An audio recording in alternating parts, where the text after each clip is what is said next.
Justice చేయమని గత 4 రోజులు గొంతు చింపుకొని అరుస్తున్నాం క్రైస్తవులం అందరము, సేవకులం అందరము. రాజమండ్రిలో హైదరాబాద్కి వచ్చి కూడా జస్టిస్ కావాలని కోరుతున్నాము. ప్రభుత్వము మేము జస్టిస్ చేయమని చెప్పట్లేదు, మేము చేస్తాము, మేము న్యాయం చేస్తామంటున్నారు. కానీ ఇంతవరకు రెస్పాన్స్ అవ్వట్లేదు.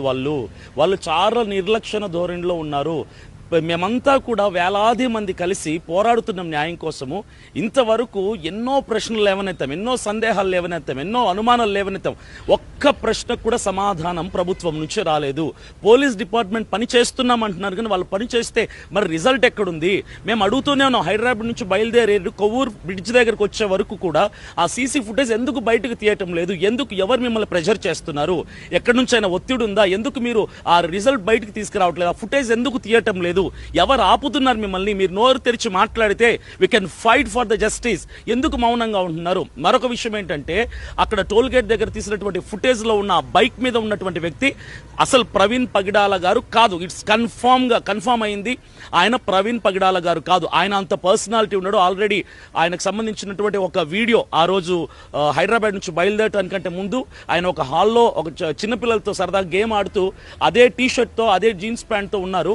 ఆ గేమ్ ఆడుతూ ఆయన సరదాగా ఉన్నటువంటి ఆ వీడియో చూసినప్పుడు ఆయనకు స్టమక్ లేదు, చెస్ట్ లేదు, అంత హెవీ పర్సనాలిటీ లేడు. అదే రోజే ఆయన బయలుదేరాడు, ఉదయం ఆయన బయలుదేరాడు. ఈ బైక్ లో చూపించినటువంటి వ్యక్తి ఎవరైతే టోల్ గేట్ దగ్గర, కొవ్వూరు టోల్ గేట్ దగ్గర సీసీ ఫుటేజ్ లో చూసారో, అతను చాలా హెవీ పర్సనాలిటీ ఉన్నాడు. పొట్ట ఉంది, చెస్ట్ ఎక్కువగా ఉంది, హ్యాండ్స్ బైసెప్స్ ఎక్కువగా ఉన్నాయి, లెగ్స్ చాలా పొడవుగా ఉన్నాయి. ఆ ఫుటేజ్ లో ఉన్నటువంటి వ్యక్తి ప్రవీణ్ పగిడాల గారు 100% కాదు. ఇది కన్ఫర్మ్, ఆయన కాదు.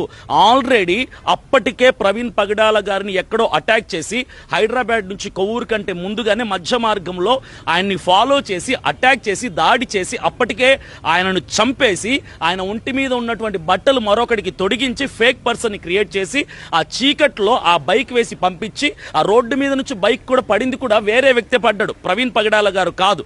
అయితే అక్కడ పడిన తర్వాత అక్కడ ఏ వ్యక్తిని అయితే చంపేశారో ప్రవీణ్ పగిడాల గారిని అక్కడికి తీసుకెళ్లి ఇన్సిడెంట్ స్పాట్ కి తీసుకెళ్లి యాక్సిడెంట్ జరిగిందని క్రియేట్ చేస్తున్నటువంటి ఆ స్పాట్ కి తీసుకెళ్లి ఆ వ్యక్తికి మరలా ఫేక్ పర్సన్ కి ఉన్నటువంటి ప్రవీణ్ పగిడాల గారి డ్రెస్ ని తీసి ఈయనకు తొడిగించారు. చనిపోయిన వ్యక్తికి తొడిగించి అక్కడ పడుకోబెట్టి ఆయన మీద బైక్ పడుకోబెట్టి అక్కడ మాస్క్, స్పెట్స్, కర్రలు, దాని మీద స్కార్స్ అన్ని